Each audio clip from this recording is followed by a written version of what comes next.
in December 2017 when I was investigated for sedition, on a winter morning, I think about only 6 o'clock in 2017, a crew of investigators suddenly appeared at the door of my house.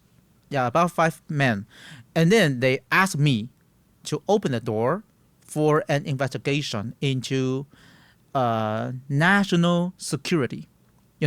When I heard of national security, I have a hunch that I may be sent into jail or into detention secretly. So the only way for me to avoid that, to help myself, was to let the public know what happened. So I decided at once, I have no choice but to make decision at once to start live streaming on my Facebook. So I camera them, and because there are 2 doors before they enter my house, the inner door opened and the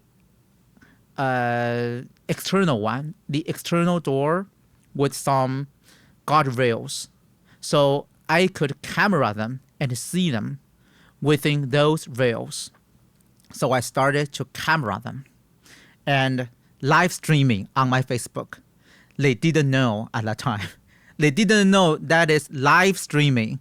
They just knew I camera, but they didn't know that was live streaming.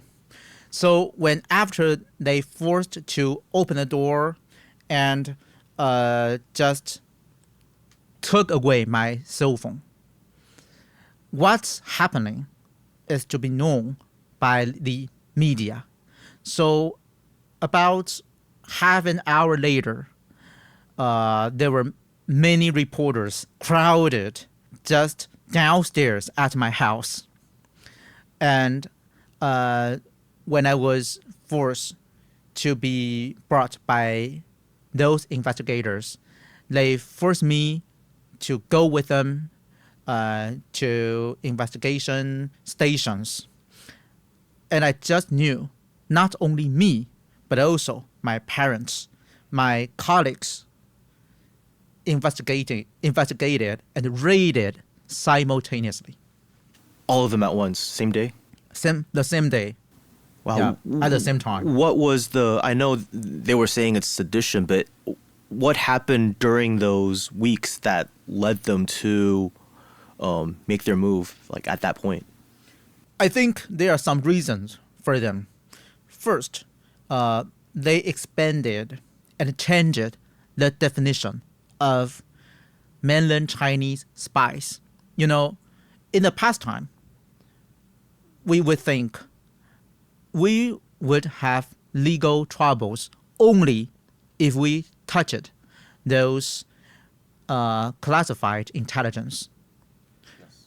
But afterwards, they used our case to let Taiwan society know you will risk being investigated or even prosecuted, not only touching classified intelligence, but also if you promote reunification, if you do many exchange activities with Beijing, you will also risk becoming investigated or even prosecuted, trapped into a lawsuit. So the lawsuit, in my case, lasted more than 4 years. And during those 4 years, because your current wife, who was your girlfriend at the time, was living on the mainland, so for 4 years you couldn't see her. I couldn't meet my fiancée at that time. Oh, fiancée. Yeah, because my girlfriend at that time, and now my wife, she's a Chinese mainland, and she could not get entrance permission to Taiwan. And I could not leave Taiwan because I suffered a restriction on leaving Taiwan. So I could not go anywhere, but only in the island of Taiwan. So I could not meet my fiancée. And fortunately, we got married in 2022 when I at last won the lawsuit and overcome it and got the final acquittal of that.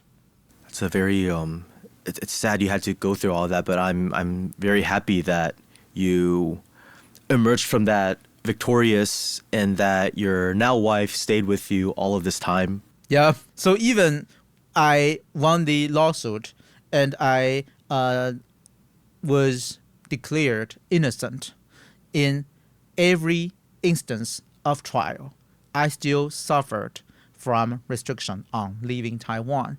But fortunately, I have never been sent to jail.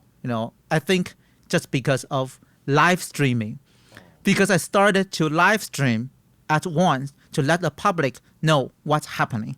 So many, at that time, many celebrities criticized this case very much. They thought that's just like a beginning of Terror of White. Before, we called Terror of White. White terror. To criticize Kuomintang's authoritarian rule. And now it's changed because... Green terror. Terror of Green. DPP becomes another authoritarian government in Taiwan. And this is interesting because 2017, that was before the DPP passed the Anti-Infiltration Act. Yeah, in 2017, that's the second year of DPP's ruling period after Tsai Ing-wen became a president. And I think the second reason why they did that is to undermine our promotion of revocation. Because I think during that time, before we were investigated, we made great efforts to promote revocation. And we attracted many young people to rethink about reunification versus independence, especially those young people on campus. So that seems to be a big threat to DPP, because DPP should always control those young people by their argument of Taiwan independence. So I think that's the second reason why they investigated us in 2017. They should stop our promotion. So I think if we had not been investigated, we would have successfully more promoted reunification and lead Taiwanese people to think about that.